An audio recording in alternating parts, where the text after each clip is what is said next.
Assalamualaikum, selamat datang kembali di channel Suwarna Adi, channel yang membahas tentang Google Tag Manager dan Google Analytics. Kali ini kita akan mempelajari tentang Google Tag Manager. Apa sih Google Tag Manager itu? Lalu, apa sih container dan workspace? Di dalamnya ada tags, triggers, dan variabel. Apa sih maksud semua itu? Semuanya akan kita pelajari di video kali ini, termasuk cara membuat tag. Mari kita langsung saja simak videonya.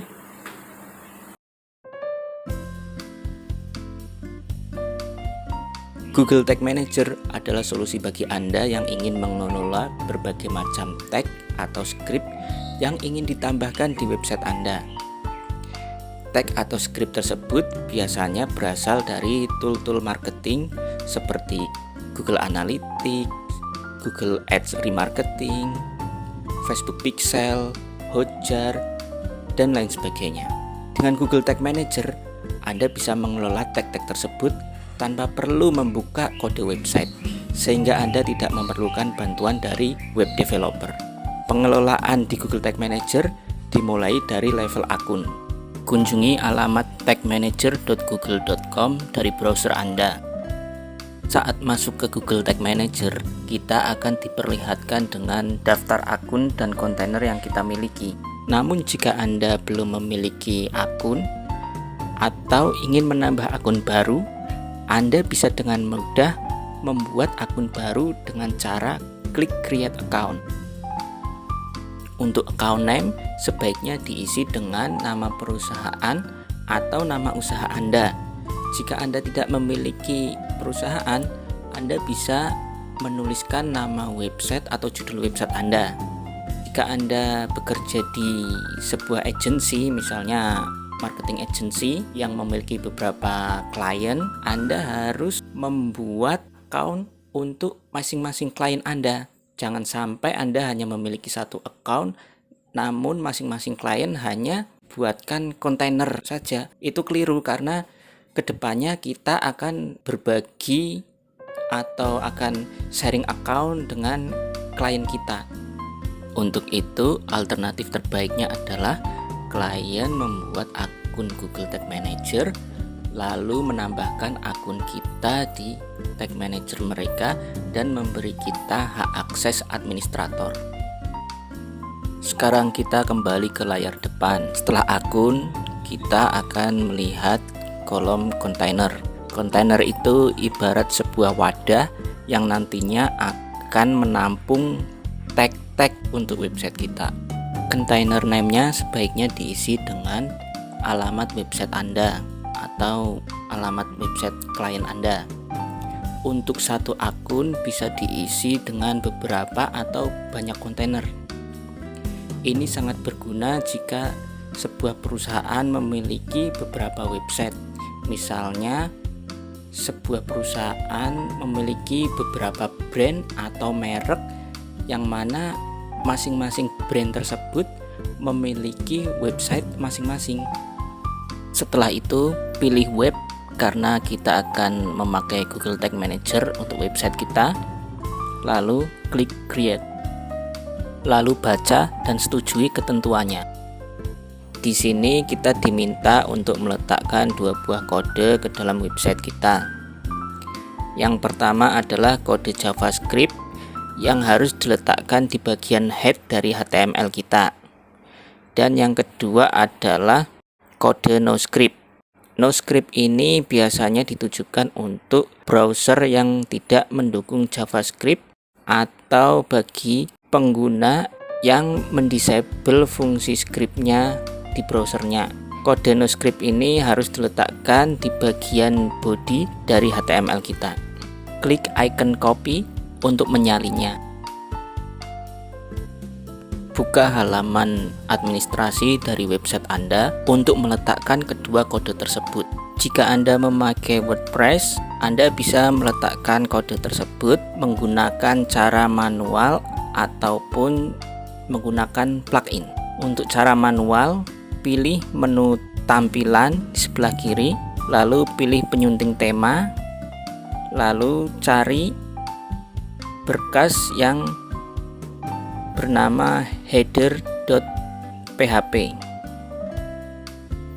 Nah, di sini Anda bisa memasukkan kode di dalam tag head dan di dalam tag body. Jika ingin menggunakan plugin, Anda bisa menggunakan plugin Insert Headers and Footers by WP Beginner. Install pluginnya dengan cara klik plugin, tambah baru, lalu cari Insert Headers and Footers, lalu klik install sekarang, kemudian klik aktifkan setelah terinstall. Setelah diinstal, plugin tersebut akan berada di bagian pengaturan Insert Headers and Footers. Masukkan kode JavaScript di bagian header, lalu masukkan kode NoScript di bagian body, lalu klik save. Setelah selesai, lalu buka Tag Manager kita, lalu klik OK. Apabila suatu saat kita membutuhkan kode tersebut lagi untuk disalin kembali, kita bisa membukanya di Tag Manager kita. Caranya, klik ID GTM kita atau klik tab admin, lalu kita klik install Google Tag Manager. Untuk mengecek apakah Tag Manager kita sudah terinstall dengan baik atau belum, kita bisa melakukannya dengan cara klik preview. Mengklik preview ini seharusnya membuka jendela baru, yaitu Tag Assistant. Namun jika tidak terbuka, kita bisa membukanya secara manual, yaitu buka tab baru, lalu klik tagassistant.google.com. Klik add domain, lalu masukkan alamat website kita, kemudian klik connect. Setelah itu website kita akan muncul di jendela baru.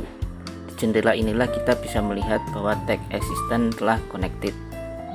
Setelah itu kita kembali buka tab Tag Assistant kita. Nah, di sini sudah ada pemberitahuan bahwa kontainer ditemukan dan kontainer telah loaded. Ini artinya instalasi kita sudah sukses dan selesai. Setelah memiliki akun dan kontainer, sekarang klik kontainernya untuk melihat isi di dalamnya. Kontainer adalah sebuah wadah yang menampung berbagai macam teks, triggers, dan variables yang telah kita buat. Karena belum membuatnya, maka di sini kita belum memiliki teks dan triggers. Namun, kita sudah memiliki beberapa variabel yang disediakan oleh Tag Manager.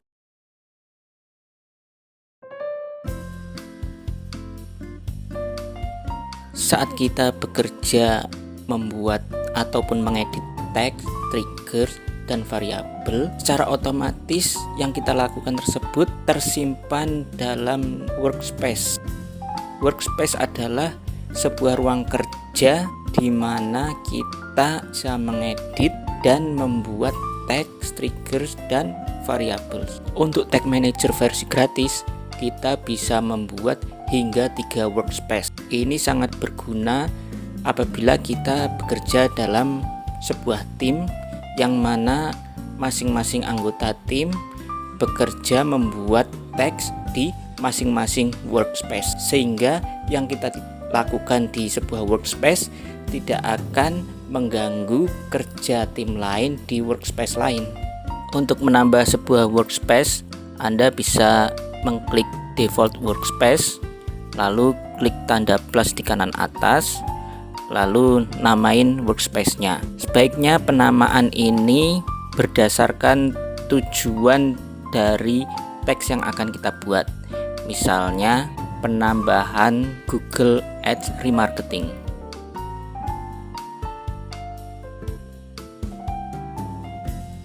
Apabila sebuah workspace diterbitkan atau disubmit, maka workspace tersebut otomatis akan menjadi sebuah version yang bisa diakses di tab version sebelah workspace.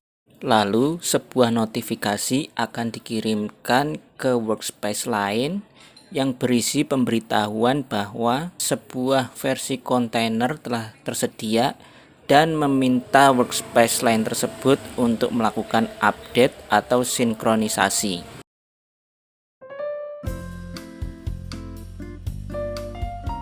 Seperti yang sudah dibahas sebelumnya, tag adalah sebuah script atau kode kecil dari sebuah platform untuk diletakkan di website kita supaya website kita terintegrasi dengan platform tersebut.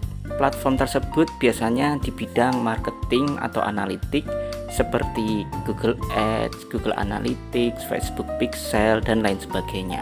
Dengan Google Tag Manager, kita tidak perlu repot-repot memasukkan berbagai macam tag ke website kita. Kita bisa membuat berbagai macam tag dan mengelolanya di dalam satu wadah yang disebut kontainer di Google Tag Manager kita.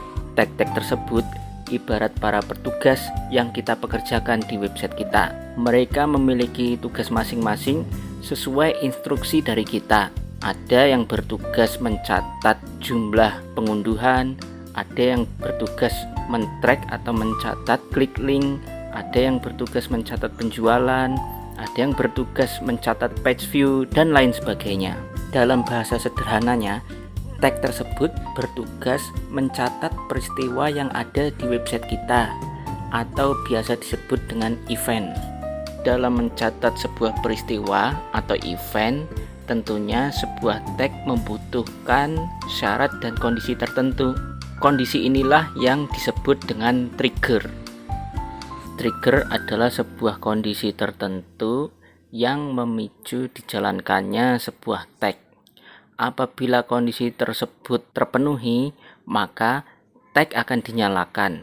Kondisi ini biasa disebut dengan fire.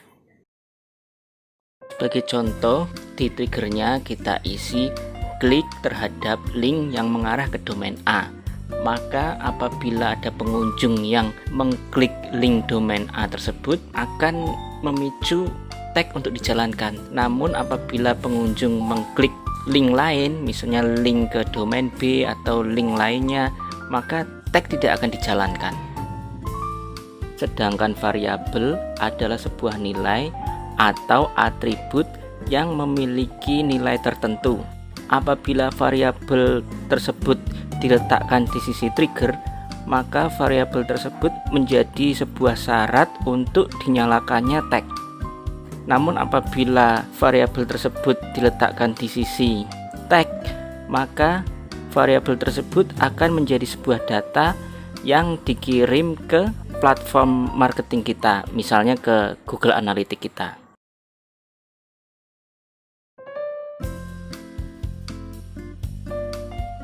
Sekarang kita akan mencoba membuat tag baru yang isinya adalah instalasi atau konfigurasi Google Analytics versi 4. Namun sebelumnya kita daftarkan dulu website kita di Analytics. Caranya, kunjungi website analytics.google.com.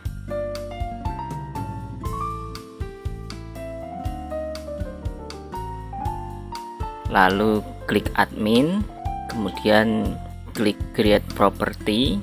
Nah, di sini kita daftarkan website kita dengan nama property adalah nama website, nama usaha atau nama perusahaan. Lalu pilih negara, kemudian pilih currency atau mata uang. Currency di sini dimaksudkan bukan untuk pembayaran ke Google Analytics-nya, karena ini adalah Analytics versi gratis.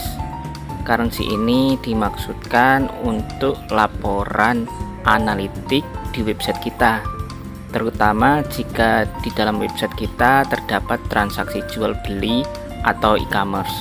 Kemudian klik next, lalu lengkapi informasi bisnis Anda.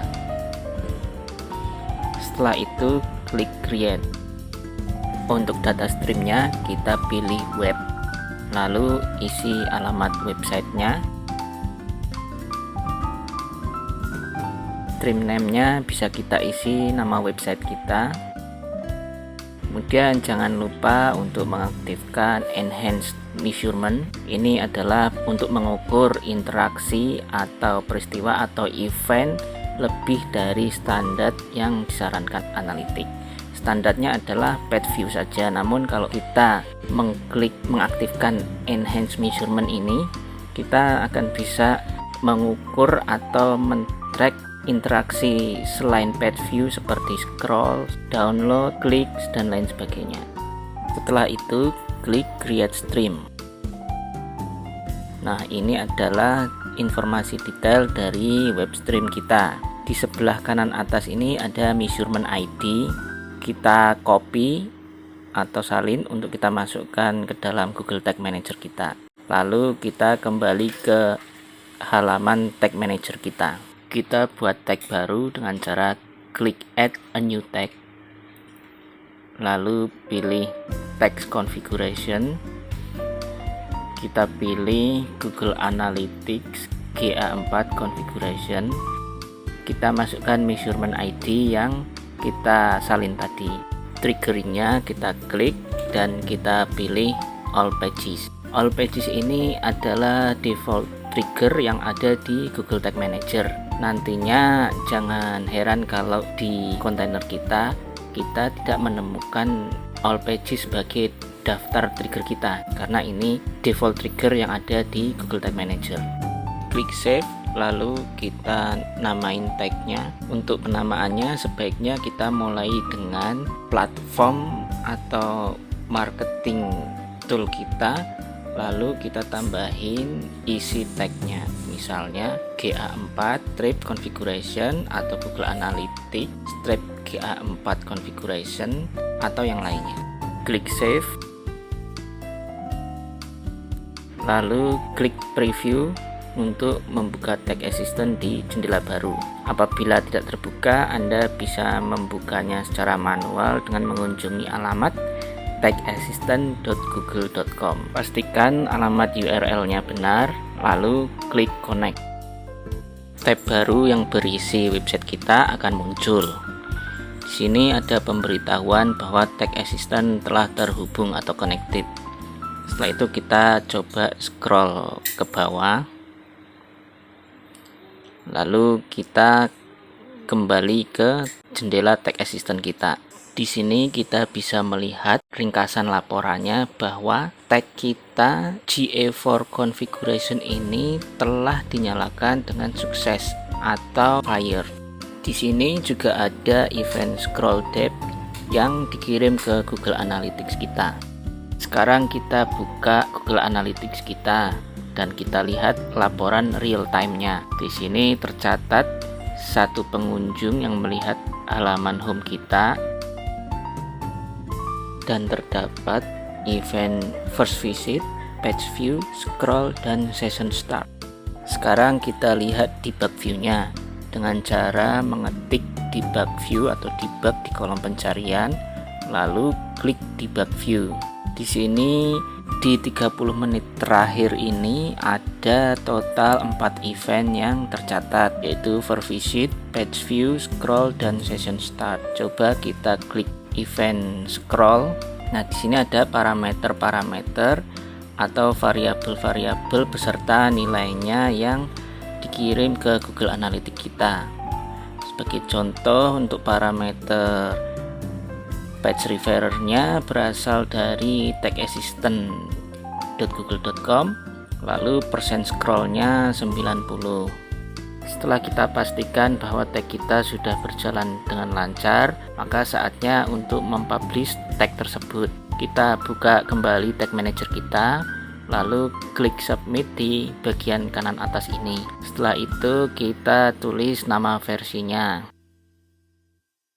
lalu kita tulis deskripsi versinya. Hal ini untuk memudahkan kita apabila kita memiliki berbagai macam atau banyak tag ke depannya, sehingga kita bisa melihat versi-versi tag sebelumnya apabila dibutuhkan.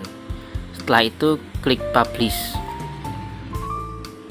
Nah, sekarang workspace kita sudah berubah menjadi kontainer versi 2. Jika versi 1 atau versi sebelumnya kita membuat Google Tag Manager atau setup Google Tag Manager, sekarang di versi 2 ini kita telah membuat konfigurasi untuk Google Analytics 4. Untuk melihat versi-versi kontainernya, Anda bisa mengklik tab versions di sebelah workspace.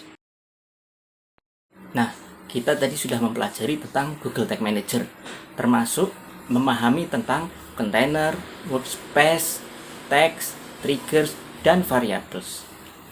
Di samping itu, kita juga telah mencoba membuat tags secara sederhana, yaitu mengkonfigurasi Google Analytics di Google Tag Manager kita. Jika Anda ingin mempelajari Google Tag Manager dan Google Analytics secara lebih lanjut, jangan lupa untuk subscribe dan nyalakan loncengnya supaya tidak ketinggalan video-video berikutnya. Sampai jumpa di video berikutnya.